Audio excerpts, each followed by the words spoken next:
အချစ်အမုံအလွန်အဆွေဒီခံစားမှုတွေနဲ့မကင်းနိုင်တဲ့ကျမတို့အားလုံးမှာဇလန်းကိုယ်စီရှိကြပါတယ်။ဂျာရီကိုအသက်သွင်းလိုက်တဲ့အခါဖြစ်ပေါ်လာတာက Radio Drama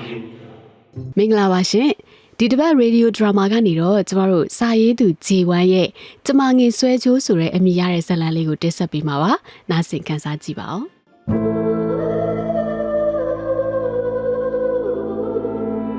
Radio Drama တဝဝနဲ့ရွာသွန်းနေတဲ့မိုးဆက်တွေအောက်မှာလူနှစ်ယောက်ခတ်တွတ်တွတ်လမ်းလျှောက်နေကြပါတယ်။မိုးကလည်းအရန်တဲတယ်လို့တစ်ချက်လျှက်စီးတွေကလည်းလက်နေတာကြောင့်ညဟာလူရာထက်ပိုမှောင်မဲပြီးကြောက်မက်ဖွယ်ပါပဲ။ဒါပေမဲ့သူတို့နှစ်ဦးကတော့ညအမောင်ကိုစိတ်မဝင်စားနိုင်တယ်လို့တဝဝရွာနေတဲ့မိုးဆက်တွေကိုအန်တုရင်လျှက်စီးလက်လို့ဝင်းလက်သွားတဲ့အလင်းရောင်ကိုအားပြုကရှေ့ကရွာစီတို့အမြဲရောက်ရေးတာစိတ်ဆောနေကြပါတယ်။ ဟေ့အောင်ဘာမောင်မင်းပြောရရောမရောက်သေးဘူးလားကွာ ရောက်တော့မှာပါအောင်ဘူးဟာရှေ့ရရွာငါပြောတဲ့တာယာကုန်းရွာလေ ရွာကတော့ဟုတ်ပါပြီမင်းပြောတဲ့သတင်းကရောသိကြရဲ့လားဟေ့အောင်တော်ကြငါတို့စွန်စားရကြုံမနဲ့ဖြစ်နေပါအောင်မယ်မင်းဟာလေ ဟဲ့အောင်ဘူးမင်းကငါ့ကိုမယုံလားမင်းနဲ့ငါပေါင်းလာတာဘလောက်ကြာပြီလဲအခုကအတွင်းသတင်းကွာ အေးပါ အဝင်အထွက်လမ်းကြောင်းတွေပါတေချာပြောပြထားတာငါလည်းအကုန်လေ့လာထားပြီးပြီတာယာကုန်းရွာတထေးဦးစိန်တင်အိမ်မှာရွှေတဲ့ပစ္စည်းတွေဆိုတာမနှဲဘူးတဲ့ပစ္စည်းတွေထားတဲ့နေရာမှာအတိအကျသိတာအဲ့ဒါကြောင့်တော့ဖွင့်တာကျွမ်းကျင်တယ်မင်းကိုခေါ်လာတာဗောကွာငါတို့စီစဉ်ထားတဲ့အတိုင်းသာအောင်မြင်မင်းရောငါတို့တထေးလိုနေနိုင်ပြီကွာ အေးပါကွာမင်းပြောတဲ့အတိုင်းသာဆိုပျော်စရာကြီးဟေ့အောင်ကြီး မိုးကလည်းတဲပြီးညလည်းနှက်နေတာကြောင့်တာယာကုန်းတစ်ရွာလုံးကတော့ညအမောင်တူအောက်မှာနှစ်ချိုက်စွာအိမ်မောကျနေပါတယ်။ဒီအခြေအနေကတော့ပါမောင်နဲ့အောင်ပုတို့လိုလူတွေရဲ့အကြိုက်ပါပဲ။တထေးကြီးဦးစိန်တင်ရဲ့အိမ်ကလည်းရွာအစွန်မှာမို့သူတို့နှစ်ဦးအိမ်ရှိကတစ်ပေအောက်မှာခဏအမောဖြေရင်လှုပ်ရှားရှိတာကိုလှုပ်ကြဖို့ဒုတိယအကြိမ်တိုင်ပင်လိုက်ကြပါတယ် အောင်ဘူးမင်းတမြောင်ပါသေးလားကွာ ပါတယ်လေမင်းရောပါတယ်မို့လား အိမ်ကလည်းပါတယ် ဟေ့အောင်ဘာမောင်ငါကွာဒီတမြောင်မတုံးရပါစေနဲ့လို့ဆူတောင်းနေကွာ ငါလည်းနည်းနည်းတိုက်ကွာရဲသေးလေးတင်ရအောင် ရော့ဟေ့အောင်ကြည်တော့အောင်လို့တော်ကြမူးပြီးပါမလုံနိုင်ဖြစ်နေမယ် ဒီလောက်လေးတောက်ပြီးမှောက်တာဘာမှရာသွင်းမှာမရှိဘူးကွအခုအလုတ်စကန်နေမလို့ရဲသေးလေးတင်တာကဲရာသီဥတုကငါတို့ဘက်ပါနေတော့လုပ်ငန်းစအောင် ။ဦးစိန်တင်တို့မိသားစုကတော့မိုးအေးနဲ့အိမ်မောကျနေလိုက်ကြတာသူတို့စီကိုအန်ဒီရဲ့ချင်းကပ်လာတာကိုသိတဲ့ပုံမပေါ်ပါဘူး။ဘာမောင်နဲ့အောင်ပူနှစ်ယောက်ကအိမ်ရှိချန်စီယိုကိုကြော်ဝင်ကအိမ်ထဲထိရောက်လာခဲ့ပြီဖြစ်ပါတယ် ဟဲ့အောင်ဘူး အေးလို့ ငါတရင်ပေးပြောတာတော့အတွင်းပစ္စည်းတွေကဘီရိုထဲမှာလေကွာသူတို့မလို့ခင်ဘီရိုတွေအရင်ရှာအောင် အေးမင်းဘီရိုဆိုတာကြီးကလည်း၄-၅ခုလောက်ရှိရဲကွာမနေရှာမှာမင်းဟာကြီးကလည်း အေးပါတတိတောင်းတော့ ဟေးအောင်ဘာမောင်တွေ့ပြီကွာတွေ့ပြီ အေးဟုတ်လားအေးအောင်ဘူးမင်းလည်းတဲ့ကဘူးတေချာအောင်ဖွင့်ကြည့်ပါဦး အေးငါဖွင့်ကြည့်လိုက်မယ် ။တော့နဲ့ပတ်သက်ရင်တော့အောင်ပူကဆရာတဆူပါ။ခဏကြာတော့အောင်ပူတော့ဖွင့်လို့ရသွားခဲ့ပါတယ်။တစ်တာထဲမှာသတင်းပေးပြောတယ်လို့ရွှေတဲ့ပစ္စည်းတွေကနဲနော်မဟုတ်။တစ်တာထဲကရွှေတွေကိုမြင်တော့အောင်ပူနဲ့ဘာမောင်မျက်နှာမှာလောဘကြောင့်ပို့ပြီးဝင်းလက်သွားပါတော့တယ် ကဲဘာမောင်ဟေးအောင်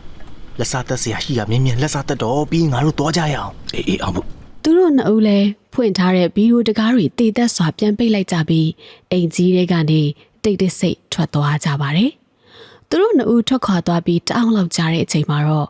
ဦးစိန်တင်တယောက်အိမ်ယာမှနိုးလာခဲ့ပါတယ်။ပြီးတော့ပစ္စည်းတွေထည့်ထားတဲ့ဗီဒီယိုကိုကြည့်ရင်ဦးစိန်တင်ဂျေနတ်တဲ့အပြုံးနဲ့အားရပါရအော်ဟစ်ရီမောလိုက်ပါတယ် ဟေးအောင်ဘာမောင်ငါမင်းကိုတခုပြောချင်တယ်ကွာ အေးပြောလေအောင်ဘူး ငါတို့လေမင်းညာလှုပ်တဲ့ကိစ္စကြီးကအရန်များလွယ်နေသလားလို့မင်းဘယ်လိုထင်လဲတကယ်ဆိုရင်ကွာဒီလိုပစ္စည်းအများကြီးထားတဲ့နေရာကလည်းမလုံခြုံဘူးလေပြီးတော့ငါတို့အိမ်ထဲမှာရှာဖွေနေရတာလေအိမ်သားတွေတယောက်မှမနိုးဘူးဆိုတာကြီးကမဟုတ်သေးပါဘူးငါစိတ်လေးထင်နေတယ်လို့ပဲပြီးတော့သူတို့ဒီလောက်ပစ္စည်းအများကြီးပြောက်တာဘာလို့ငြိမ်နေကြတာလဲလို့ရေးရပါတယ်တိုင်နေလို့လေငါမကြားမိပါဘူးမင်းရောကြားလား အာဟဲ့အောင်ဘူးမင်းတော်တော်စကားများတယ်ကောင်းပါလားမင်းရောငါ့ကိုဒီအလုပ်လုပ်တာဘယ်လောက်ကြာပြီလဲ အေးပါ ငါတို့ကျွမ်းကျင်မှုရဲ့ကန်တရားရဲ့မျက်နှာသာပေးမှုရဲ့အကြောင်းလို့တော့ငါခံယူတယ်အဲ့တော့မင်းလည်းဘာမှမတွေးပဲတောက်စရာကြီးတာတော့ပြီးရင်ငါတို့ပစ္စည်းတွေခွဲယူကြမယ် အေးပါကွာ ကဲချပြီးရင်လှုပ်ရှားရှိရလှုပ်ပြီးငါတို့လူစုခွဲချေရဖျောက်ကြရအောင်လက်စုပ်က3ကွင်းဆိုတော့မင်း1ကွင်းငါ2ကွင်းယူမယ်လက်ကောက်ကတော့မင်းက3ကွင်းယူငါ2ကွင်းယူမယ်ဆွဲကြိုးကတော့ဒီမှာ2ခုကွာဒီဆွဲကြိုးလေးကတော့တော်တော်ထူးကြတာပဲကွာ ပမာတော့ပြစမ်းပါအောင်အေးကွာလှလိုက်တာရှစ်ခေတ်လိုက်ရလေနော် အေးအထူးသဖြင့်ဆွဲကြိုးရဲ့ဒီလောကဒီနေရာမှာမိမငယ်လေးတယောက်ရဲ့ပုံနဲ့အလှဆင်ထားတာပိုထူးခြားနေတာကွာ ဘာမောင်တကယ်ချင်းဟွာလေငါ့ကိုဒီဆွေးကြိုးလေးပေးပါလားကွာနောက်တစ်ပတ်တည်းငါမိမမွေးနေ့လေးရှိနေတော့ငါသူ့ကိုလေဟွာလက်ဆောင်ပေးခြင်းလို့ကွာငါပေးပါလားနော် အေးပါကွာဒါဆိုလဲဒီဆွဲကြိုးကိုမင်းယူလိုက်နော် ကျေးဇူးပါဘာမောင်ရာငါတက်လားမင်းကျေးဇူးကိုငါလုံးဝတသက်မမေ့ဘူး ကဲရပါတယ်အောင်ဘူးဟာမင်းနဲ့ငါလည်းလူစုခွဲရအောင်ငါတို့နောက်6လလောက်အဆက်အသွယ်မလုပ်ဘဲနေကြမယ်6လပြည့်တဲ့နေ့ကျရင်ငါတို့ဒီနေရာမှာပဲပြန်ဆောင်ကြတာပေါ့ဒီကြားထဲမှာဘာခွင်မဲရခဏလောက်ဥထောင်းတယောက်တည်းမလှုပ်ရှားနေအောင်တိတာအောင်ဘူး အေးပါကွာဘာမောင်ရာ အေးဒါဆိုငါသွားပြီနော် မိမရေမိမငါပြန်လာပြီကွာ ကိုအောင်ဘူးရှင်းပြန်လာပြီလား အေး အေးဒီမှာအမောပြေရေးလေးပါလေးတောက်အောင်နော် အေးမခင်ဆွေဒါနဲ့တားနဲ့သမီးရောဘေးသွားကြလဲ တားနဲ့သမီးကအကြောင်းသွားတယ်လေကိုအောင်ဘူးရဲ့ရှင်အိမ်ကထွက်သွားတာ9လလောက်တောင်ရှိနေပြီအခုကကျောင်းနေပြန်ဖွင့်နေပြီ အင်းမခင်ဆွေရရော့ဒီမှာတားနဲ့သမီးစားဖို့မဟုတ်ဒါတော့ကွာမင်းသုံးကျင်တာသုံးဖို့ရော့ မခင်ဆွေလဲကိုအောင်ဘူးချပေးလိုက်တဲ့ငွေတော့ကိုကြည့်ရင်စိတ်ထဲပျော်ရွှင်ကြည်နူးသွားမိပါတယ်ဒီငွေနဲ့ဆိုရင်အိမ်အတွက်လိုအပ်နေရတွေလည်းဝယ်လို့ရတယ်လို့သူများစီကချီးငှားထားရတဲ့အကျွေးတွေလည်းသူဆက်လို့ရပြီလေသူလဲသုံးချင်တာလေးတွေသုံးလို့ရတော့မှာမို့မခင်ဆွေတယောက်ပျော်ရွှင်နေပါတော့တယ် မခင်ဆွေအော်ဒီမိမဘာတွေတွေးနေရတော့ ဘာမှမဟုတ်ပါဘူးကိုအောင်ဘူးရဲ့ရှင်ပေးတဲ့ပတ်စံနဲ့ကျမတို့လိုချင်တာတွေဝယ်လို့ရတယ်ဆိုပြီးအတွေးနဲ့ပျော်ပြီးကြည်နူးနေမိတာ ငါရှာသမျှမင်းနဲ့သားသမီးတွေအတွက်ပါပဲကွာဒါနဲ့မခင်ဆွေမင်းမွေးနေရောက်တော့မယ်ဟုတ်တယ်မလား ကိုအောင်ဘူးကလည်းရှင်ဒီအသက်ရွယ်ရောက်မှမွေးနေ့တွေပါပြောနေရသေးတယ်မွေးနေ့ကနှစ်တိုင်းရောက်နေကြပဲ မတူဘူးမခင်ဆွေရခါတိုင်းနှစ်တွေဆိုနှစ်မွေးနေရောက်တာသိပေမဲ့လို့ငါဘာမှမလုပ်ပေးနိုင်ဘူးလေဒီနှစ်တော့ငါနင့်ကိုမွေးနေ့လက်ဆောင်ပေးခြင်းနဲ့တက်လားအဲ့ဒါနင်မျက်လုံးမှိတ်တာဟာပြီးရင်လက်ဝါးဖြန့်တာ ကိုအောင်ဘူးရဲ့ရှင်ကလည်းအသက်ကြီးမှထူးထူးဆန်းဆန်းနေလို့ကျမရှင်အောင်တုံလာပြီ ကဲမခင်ဆွေရလှုပ်เสียရှိရလှုပ်စမ်းမှာစကားတွေမများပါနဲ့ အေးမဟိုမျက်လုံးမှိတ်ပြီးလက်ဖြန့်ထားပြီနော် ကဲမခင်ဆွေဖွင့်လို့ရပြီဖွင့်ကြည့်ရော ဆွဲကြိုးလေးကွန်ဘူးရှင်ဒါဘယ်ရလာလဲ ဟာမခင်ဆွေရလေစကားမများနဲ့ဟာငါနင်ဝတ်စေခြင်းလို့ယူလာပေးတာအဲ့နင်ဝတ်မလားမဟုတ်ဘူးလားပြော ရှင်ကလည်းစိတ်ကြီးပဲကိုယောက်ျားတကူးတခါယူလာပေးတာဆိုတော့မိမဝေးရမှာပေါ့တော့ပြီးရင်လေရွာတွေကတီးတာတို့မိုးတို့လေဒါငါယောက်ျားဝယ်လာပေးတာဆိုပြီးကြောက်ပြစ်အောင်မတော် အေးပါကွာကြွားကြိုက်တဲ့လောက်ကြွားမိမရေကြွားအခုတော့ငါဗိုက်စာနေပြီအဲ့ဒါရွာထဲမှာတခုသွားပြီချက်ပြုတ်တော့ဟာ ဟုတ်ကဲ့ပါချစ်လင်ကြီးကိုအောင်ဘူးရေ မခင်ဆွေဘလို့လေပြောပါအောင်ငါပေးတဲ့မွေးနေ့လက်ဆောင်သဘောကျရဲ့လား သဘောကျတာပေါ့ကိုအောင်ဘူးရေကျမတသက်လုံးရွှေနဲ့ငွေနဲ့မနေရတော့ဘူးလားဆိုပြီးတွေးနေတာအခုမှပဲလေရွှေဆိုတာဝတ်ဖူးသွားတော့တယ်ညနေကလေရွာထဲသွားတာရွာထဲကလူတွေကကျမကိုကြည့်ပြီးအံ့ဩနေကြတာတော်ရေ တကယ်လား အရင်ကအကျွေးမယောင်းကျင်တဲ့ဈေးဆိုင်ကဒေါငွေပူလာအခုဆိုရင်အချိန်မရွေးအကျွေးလာယူပါတဲ့ငွေဆိုတာအတော်တကူးကြည့်တာပဲကိုအောင်ဘူးရေ ဒါပေါ်မခင်ဆွေရလောကမှာလေ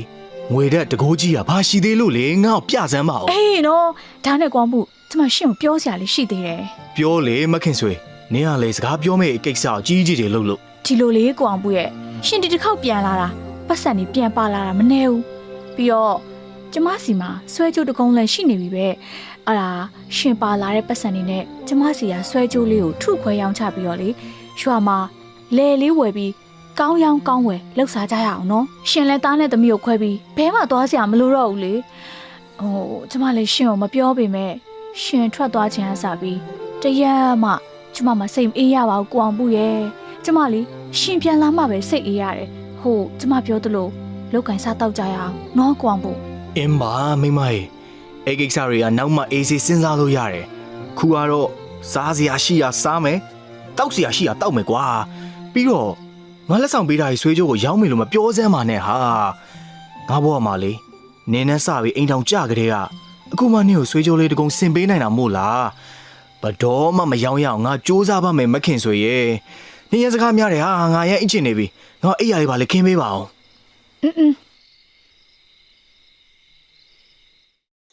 ကိုအောင်ဘူးတယောက်ပင်ပန်းလာတာကြောင့်အစောကြီးအိပ်ပျော်သွားပါတယ်မခင်ဆွေကတော့တားနဲ့သမီးစားကြတာကိုစောင့်ပြီးသူတို့လေးတွေအိပ်ယာဝင်သွားမှအိမ်မောကျနေတဲ့ကိုအောင်ဘူးဘေးမှာဝင်လှဲရင်းလေဘင်းကဆွဲကြိုးကိုစမ်းကအတွေးတွေကဟိုရောက်ဒီရောက်နဲ့အိပ်ပျော်ရခတ်နေပါတော့တယ်မခင်ဆွေအိမ်မရလို့အိပ်ယာပေါ်မှာဟိုဘက်လက်ဒီဘက်လက်လူးလှိမ့်နေရင်နားထဲမှာသူမနာမည်ခေါ်တန်းလို့ကြားလိုက်ရပါတယ်ရုတ်တရက်မို့မခင်ဆွေသူ့နားကြားများမှားသလားဆိုပြီးမျက်လုံးကိုမှိတ်ကာစောင်ကိုခေါင်းမီဆွဲချုပ်ရင်းအိတ်နေလိုက်ပါတယ်မခင်ဆွေဒီတခါတော့မခင်ဆွေလဲသူ့နာမည်ခေါ်တာတိကျနေပြီမို့အနားမှာအိတ်နေတဲ့ကိုအောင်ဘူးကိုနှိုးလိုက်ပါတယ်ကိုအောင်ဘူးဟာကိုအောင်ဘူးဘာလဲမခင်ဆွေရငါဒီမှာရန်အိတ်ချင်နေတာကိုဘာကြီးလဲထဆမအောင်တော့ကျမနာမည်ကိုလေအမျိုးသမီးတယောက်အင်းရှိမှလာခေါ်နေသလားလို့ရှင်ဘာမှမကြောက်ဘူးလားမကြားပါဘူးမခင်ဆွေရနင်အိမ်မက်နေတာနေမှာပေါ့စိတ်နော်အိတ်တော့မခင်ဆွေလဲကိုအောင်ဘူးကိုနှိုးလို့မရတာကြောင့်သူလဲပြန်လှဲအိတ်လိုက်ပါတယ်ပြန်သာအိတ်နေရပေမဲ့အိတ်မပြောတော့တလို့စိတ်ထဲမှာလဲတယောက်ယောက်ကသူမကိုစောင့်ကြည့်နေတယ်လို့ခံစားနေရပါတယ်မခင်ဆွေဒီလာခဲ့ပါဦးသူ့နာမည်ကိုတသေးချာချာကြီးခေါ်နေတာမို့မခင်ဆွေလဲအားတင်းကအိမ်ရှိတကားနာထိထွက်သွားလိုက်ပါတယ်အိမ်ရှိတကားကိုဖွင့်ကြည့်လိုက်ချိန်မှာတော့အိမ်ရှိတရက်ပင်ကြီးအောက်မှာသူမတို့အိမ်ဘက်လှည့်ထိုင်နေတဲ့အမျိုးသမီးတူရီဝေဝေအသက်မဲ့တဲ့မျက်လုံးတွေနဲ့မခင်ဆွေလဲဘင်းမှာဆွဲထားတဲ့ဆွဲကြိုးကိုစိုက်ကြည့်နေပါတယ်မခင်ဆွေလဲအမျိုးသမီးကိုကြည့်ရင်တွေ့ဘူးတလို့ရှိပေမဲ့ဘယ်မှာတွေ့ဘူးလဲဆိုတာကိုတော့ရုတ်တရက်စဉ်းစားလို့မရပါဘူးမခင်ဆွေလဲအရေးဆုံးကထို့အမျိုးသမီးကိုစကားဆလိုက်ပါတယ်နင်ဘာတူလဲနင်ဘာလို့ငါတို့အိမ်ရှင်မှာလာထိုင်နေရလဲနင်တို့မိသားစုတွေအားလုံးဒီနေ့ကစပြီးကန်ဆိုးပြီအမျိုးသမီးက6ကက်ကက်ရီမောရင်အမောင်တူတယ်ပျောက်ကွယ်သွားပါတယ်မခင်ဆွေလဲထိုအမျိုးသမီးပျောက်ကွယ်သွားမှတတိပြန်ဝင်ပြီးအိယာပေါ်ပြေးကကိုအောင်ပုကိုတန်နှိုးလိုက်ပါတယ်ကိုအောင်ပုထားတော့ရှင်ထားစမ်းမအောင်ကိုအောင်ပုဘာဖြစ်တာလဲမခင်ဆွေရဲ့မင်းဟာလည်းလက်နေကြဘာဖြစ်တာလဲပြောမခင်ဆွေလဲဖြစ်ချောင်းကုန်စင်အကုန်ပြောပြလိုက်ပါတယ်မခင်ဆွေပြောပြတဲ့စကားတွေကိုနားထောင်ရင်ကိုအောင်ပုတယောက်နားလေရခတ်တဲ့ပုံစံနဲ့မခင်ဆွေကိုကြည့်လိုက်ခါမိမနေရလေကွာခုမှဆွဲကျူးဆွဲဘူးလို့များလားကြောင်ကနန်းတွေဖြစ်နေရလားကွာနင်ပြောနေတာတခုမှအဓိပ္ပာယ်မရှိဘူးလေငါအေးပြက်တယ်ဘာလို့လာနိုးနေရတော့အော်ကိုအောင်ပုရဲ့တကယ်ပြောတာပါဆိုကျမအဲ့ဒီအမျိုးသမီးမျက်နှာဘာမှမသိဘူးမြင်ဘူးတဲ့တော့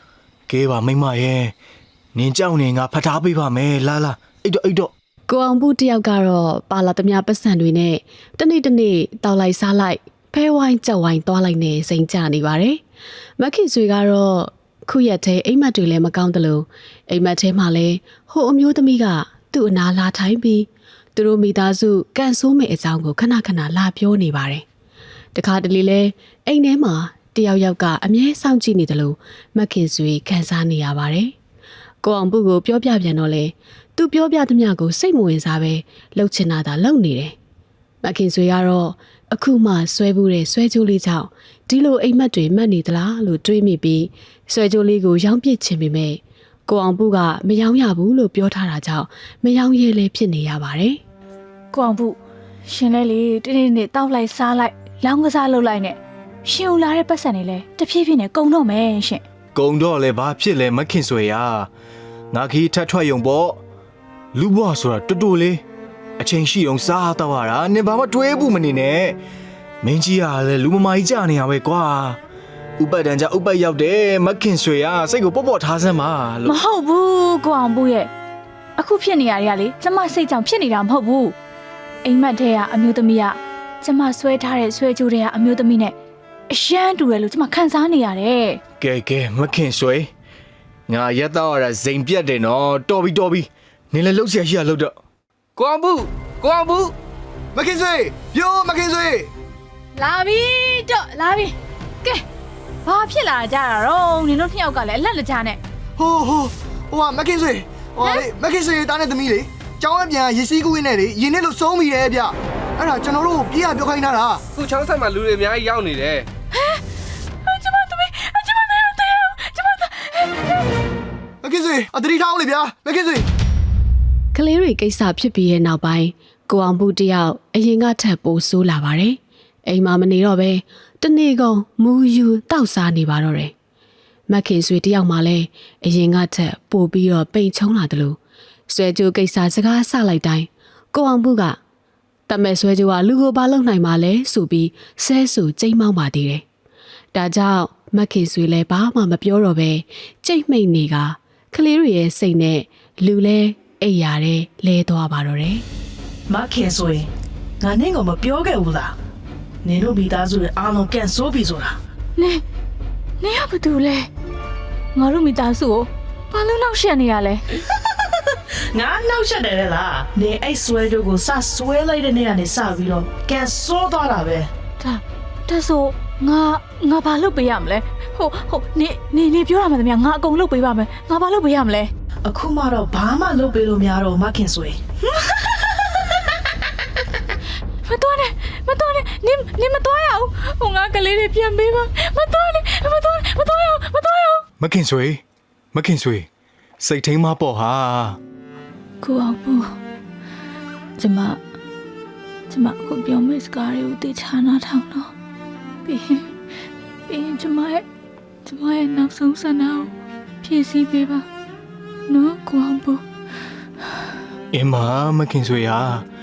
ငါအကုန်ဖြည့်ဆည်းပေးပါမယ်ဒါပေမဲ့လို့အဲ့ဒီနောက်ဆုံးဆိုတဲ့စကားတော့မပြောပါနဲ့မခင်ဆွေရလေ မဟုတ်ဘူးကိုအောင်ဘူးကျမအခြေအနေကျမသိတယ်ရှင်သိချာနာထောင်နော်ရှင်ကျမဝင်းနေလက်ဆောင်ဆွဲချိုးလေးပေးရကျမအရန်ပြောတယ်ကိုအောင်ဘူးရှင်ကျေးဇူးလည်းတင်ပါတယ်ဒါပေမဲ့ကျမမရှိတော့ရင်အဲ့ဒီဆွဲချိုးလေးကိုချောင်းနဲ့လွတ်ပစ်ပေးပါနော်ဘယ်သူမှလည်းမရောနဲ့နော်ဘာလို့လဲဆိုအဲ့ဒီဆွဲချိုးကိုကျမဆွဲတဲ့နေရာစားပြီးကျမတို့မိသားစုစီဒီကန်ဆိုးမှုတွေတစ်ခုပြီးတစ်ခုရောက်လာခဲ့တာကျမလည်းဒီကန်ဆိုးမှုတွေပါနေပြီကိုအောင်ဘူးဒါကြောင့်ကျမကိုကတိပေးပါနော်ကိုအောင်ဘူး အင်းမခင်ဆွေရငါဂတိပေးနော်ငါဂတိပေးပါတယ်ငါဘသူ့မှမယောင်းပါဘူးနောက်တစ်နေ့မှာပဲမခင်ဆွေတယောက်လောကကြီးတဲ့ကနေနှုတ်ဆက်ထွက်ခွာသွားပါတယ်။ကိုအောင်ဘူးကတော့သူ့လက်ထဲကဆွဲကြိုးကိုကြည့်ကမခင်ဆွေအရင်ကပြောခဲ့မှုတဲ့အမျိုးသမီးတယောက်အကြောင်းကိုပြန်တွေးနေမိပါတယ်။သူရင်ထဲမှာလဲသားသမီးနဲ့ဇနီးကိုဆုံးရှုံးလိုက်ရတဲ့ဝမ်းနည်းမှုဘာမှမသိတဲ့ဆွဲကြိုးတကုံးစီကယူလာတဲ့ကန်ဆိုးမှုတွေဆိုတာကိုတွေးရင်မကျေနပ်စိတ်နဲ့ဝမ်းနည်းစိတ်တွေဖြစ်ခါအရက်ပဲဖိတောက်နေမိပါတော့တယ်။အရက်တောက်နေရင်ကိုအောင်ဘူးတငယ်ချင်းဖြစ်သူဗမောင်ကိုတတိရသွားပါတယ်။ဗမောင်တယောက်ရောအခုအချိန်လောက်ဆိုဘာလုပ်နေတော့မလဲ။အနားမှာဘသူမှမရှိတော့တဲ့အချိန်မှာဗမောင်ကိုအကျိုးအကြောင်းပြောပြီးတိုင်ပင်ကြည့်ရင်ကောင်းမလားလို့တွေးကဖြစ်ပျက်နေတဲ့ကိစ္စတွေကိုစားနဲ့ရေးပြီးသူ့စီအမြန်ဆုံးလိုက်လာဖို့ရွာတွေကကောင်လေးတယောက်ကိုမုံပိုးပေးကဗမောင်စီလွတ်လိုက်ပါတယ်။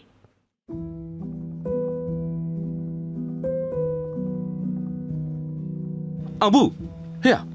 ငါရောက်လာပြီလေကွာမင်းမလေးအရက်နဲ့တအိမ်လုံးမှုန်လို့ပါလားကွာ တငယ်ချင်းဘာမောင်မင်းရောက်လာပြီလားကွာဟေ့ ငါကြည့်အောင်တကယ်ကြီးငါဘာမှမရှိတော့ဘူးငါစီမှာငါမိမမခင်ဆွေလေငါ့ကိုထားသွားပြီကွာထားသွားပြီ အေးပါအောင်ဘူးဟာစိတ်ကိုထိန်ကွာနော်ငါလည်းအခုရောက်လာပြီလေကွာငါတို့เนี่ยအစားနေပြန်စကြတာပေါ့ ဘာမောင်ဟဲ့အောင်မင်းငါပြောမယ်ကွာမင်းဒီဆွေးကြိုးယူပြီးရင်ဦးစိန်တင်စီသွားပြီးတော့ဒီဆွေးကြိုးရာဇဝင်အကုန်မေးလာခဲ့ကွာငါလေဒီရက်ထဲမှာမခင်ဆွေငါ့ကိုပြောခဲ့တဲ့စကားတွေကိုငါတေချာပြန်စဉ်းစားနေတာအကုန်လုံးကဒီဆွေးကြိုးနဲ့ဆက်ဆက်နေတာကွာပြီးတော့မခင်ဆွေပြောပုံရဆိုရင်လေငါလေဒီကန်ဆိုမှုတရားနဲ့လွတ်မှာမဟုတ်ဘူးတကယ်ချင်းငါကိုယ်တိုင်မခင်ဆွေနောက်ကိုမကြခင်လိုက်သွားရတော့မှာအဲ့တော့မင်းဒီဆွေးကြိုးယူပြီးဒီကနေအမြန်ထွက်သွားကွာကြားလာတကယ်ချင်းဒီဆွေးကြိုးရာဇဝင်တီးရရင်ဒီဆွေးကြိုးမင်းရှင်းပြလိုက်တော့ကွာရှင်းပြလိုက်တော့ကြားလာပါမောင်အေးပါတကယ်ချင်းဟမ် ဘာမောင်လဲအောင်ဖို့ပြောတဲ့စကားတွေအကုန်နားမလည်ပေမဲ့ဦးစိန်တင်အိမ်ကနေပစ္စည်းသွားခိုးတဲ့နေ့ကသူတို့လုံသမျှကိစ္စတွေအကုန်လုံးကအယမ်းလွယ်ကူနေတာကိုပြန်သတိရမိသွားပါတယ်ပြီးတော့ဒီလောက်ပစ္စည်းတွေအများကြီးပျောက်ပေမဲ့ဦးစိန်တင်တို့ဘက်ကရဲကိုမတိုင်တာကိုလည်းပြန်သတိရမိတယ်ဒါကြောင့်အောင်ဖို့ပြောတဲ့စကားကိုတေချာနားထောင်ပြီးအောင်ဖို့ပေးတဲ့ဆွဲကြိုးကိုလက်ထဲမှာတင်းတင်းကြပ်ကြပ်ဆုပ်ကင်ထားလိုက်ပါတယ် အောင်ဘူးတကယ်ချင်းမင်းလည်းငါပြန်မလာမချင်းအားတင်းထားပါကွာတောက်တာစားရလဲရှော့အောင်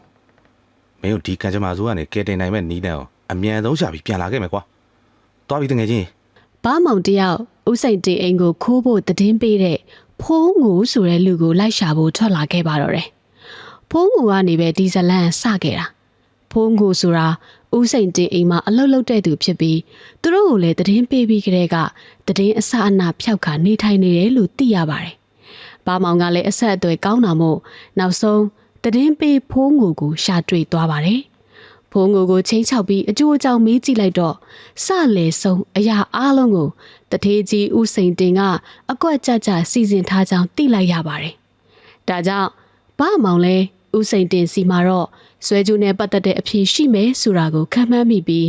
ဦးစိန်တင်နဲ့စည်ရင်ရှင်းဖို့ထွက်လာခဲ့ပါတယ်။ဦးစိန်တင်ဘာမောင်အိမ်ထဲရောက်သွားတဲ့အခါမှာတော့အယိုးပေါ်အရေးတင်တဲ့မျက်နှာနဲ့ဂရင်ပေါ်မှာလဲနေတဲ့ဦးစိန်တင်ကိုတွေ့လိုက်ရပါတယ်။ဘာမောင်တယောက်ဦးစိန်တင်နာကပ်ပြီးသူ့နာမည်ကိုခေါ်လိုက်ပါတယ်။ဦးစိန်တင်ဟဲ့လူဦးစိန်တင်ဘာမောင်ခေါ်တန်ကြတော့ဦးစိန်တင်တယောက်မျက်လုံးကိုဖွင့်ကာမျောလင့်ထားသူတယောက်ရောက်လာတယ်လို့အကြည့်မျိုးနဲ့သူ့ကိုပြန်ကြည့်ပါတယ်။မင်းဆွဲကြိုးကိစ္စနဲ့ဒီကိုလာခဲ့တာမလား။ဟုတ်တယ်ဦးစိန်တင်ခမကျွန်တော်တို့အကွက်ကြကြဒုက္ခရအောင်လှုပ်ထားရလေဖိုးငုံပြောပြလို့ကျွန်တော်တို့အကုန်သိပြီးပြီအခုခမကျွန်တော်ကိုဒီဆွဲကြွဲရာဇဝင်နဲ့ဒီကံကြမ္မာဆိုဘလို့ရဲရမလဲဆိုတာပြောပြပေးမပြောရင်ခမကိုဒီနေရာမှာလည်းကျွန်တော်တတ်သွားရလိမ့်မယ်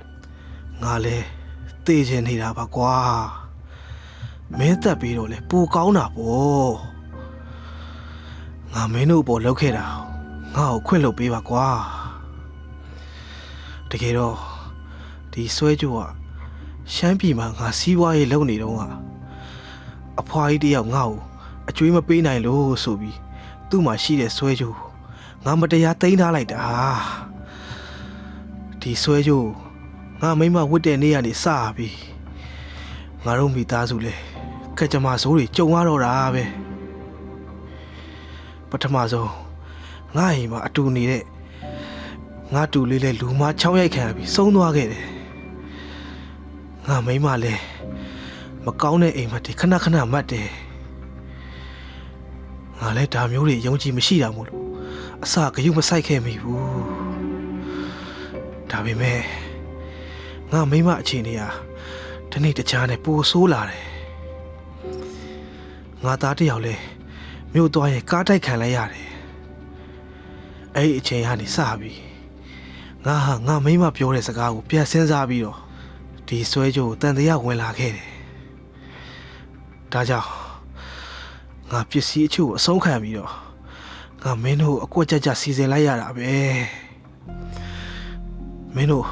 ဒီဆွဲကြိုးကိုယူသွားတဲ့နေ့ကနေစပြီးငါလည်းဒီဆွဲကြိုးရာဇဝင်ကိုလိုက်ဆောင်စမ်းခဲ့ပါတယ်ဒါပေမဲ့တိတိကျကျပါတဲ့မှမရခဲ့ဘူးဒီဆွဲကြိုးနဲ့ပတ်သက်သူတိုင်းဟာလေ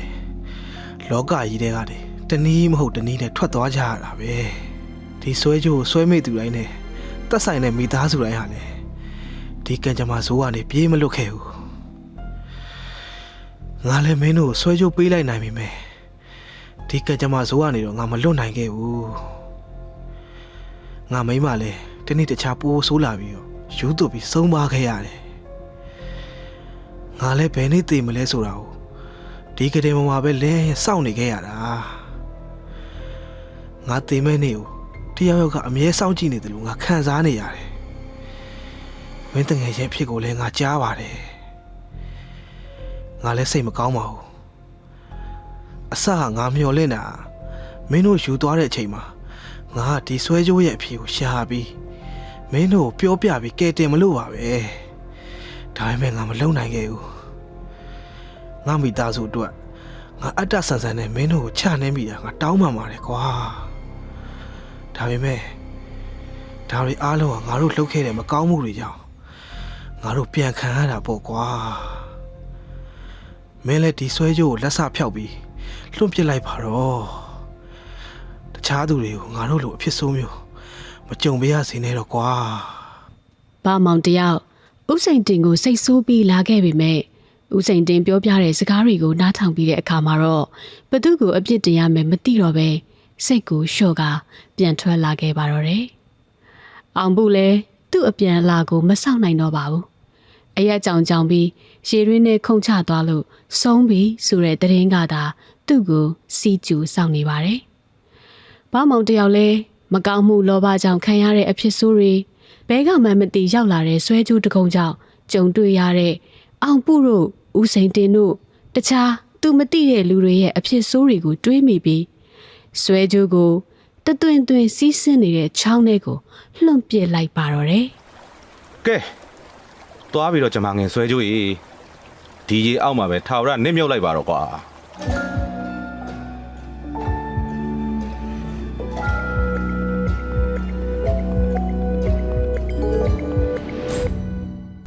ဖိုးခန့်ရေကူးတာရေနဲ့ထဲမသွားနဲ့လေအဲ့နာအဆက်မှာပဲရေကူးနော်အဖေငါးဖန်းပိုက်တွေစေးနေလို့ခဏနေကြရင်အိမ်ပြန်မယ်ကြားလားမင်းတို့အမေစောင့်နေလောက်ပြီဟုတ်ကဲ့ပါဖေဖေဖေဖေဖေဟေးဖိုးခန့်အဖြစ်လဲဖေဖေဒီမှာလာကြည့်ပါဦးလက်နဲ့ဘာကြီးလဲမသိဘူးဟာဆွဲကြိုးတကုံးကွာတာဟာတော်တော်လာနော်ဖေအေးတမိုးလည်းမနှဲတော့ဘူးတာဟုတ်လားဒါဆိုတားတို့တွေ့ရဆိုတော့တားတို့ပဲယူလိုက်မယ်လीအင်းကြောင်းမှာမမေကိုလက်ဆောင်ပေးလိုက်အေးဟုတ်တယ်ကွာကဲတားငါတို့အိမ်ပြန်ကြအောင်အဖေတို့ကောက်ရဆွဲကြိုးလေအမေကြီးကိုလက်ဆောင်ပြန်ပေးကြမယ်လေနော်ဟုတ်ဖေးဆွဲကြိုးကောက်ရလို့အားရဝမ်းသာနဲ့အိမ်ပြန်သွားကြတဲ့အောင်ကြီးတို့သားအဖတို့ရဲ့နောက်ကျောကိုတော့တယောက်ယောက်ကစောင့်ကြည့်ပြီးသူတို့ရဲ့နောက်ကိုထက်ချက်မခွာလိုက်သွားခဲ့ပါတော့တယ် Radio drama brought to you by MI Radio MI Radio ပရိသတ်တွေအခုနားဆင်ကြရတာကတော့ဇလန်း G1 ရေးသားထားတဲ့ကျမငင်ဆွဲကြိုးဆိုတဲ့ဇလန်းလေးကိုနားဆင်ကြရတာဖြစ်ပါတယ်။နားဆင်ကြရတာအားလုံးလည်းအကြိုက်တွေ့ကြမယ်လို့မျှော်လင့်ပါတယ်ရှင်။ဒီစီစဉ်ကိုတော့ကျမငင်လက်မော်မှအစီအစဉ်တင်ဆက်တာဖြစ်ပြီးကျမနဲ့အတူဖြိုစုမယ်လိုဒီဇွဲကုပြည့်ကိုညံစီစီနဲ့တန်ဖြိုးအောင်တို့ကပါဝင်ကူညီတရုပ်ဆောင်ပေးခဲ့ကြတာဖြစ်ပါတယ်။ဒီစီစဉ်လေးကိုအတန်ဖန်ပေးပြီးတော့အတန်ပိုင်းဆိုင်ရာအကောင်းဆုံးပံ့ပိုးတီးဖြတ်ပေးထားတဲ့သူကတော့ Audio Engineer ညံလင်းဖြိုးပဲဖြစ်ပါတယ်။ MI Radio ပရိသတ်များရဲ့ကလောင်စွမ်းကို Radio Drama နဲ့အတူပုံဖော်လိုက်ပါ။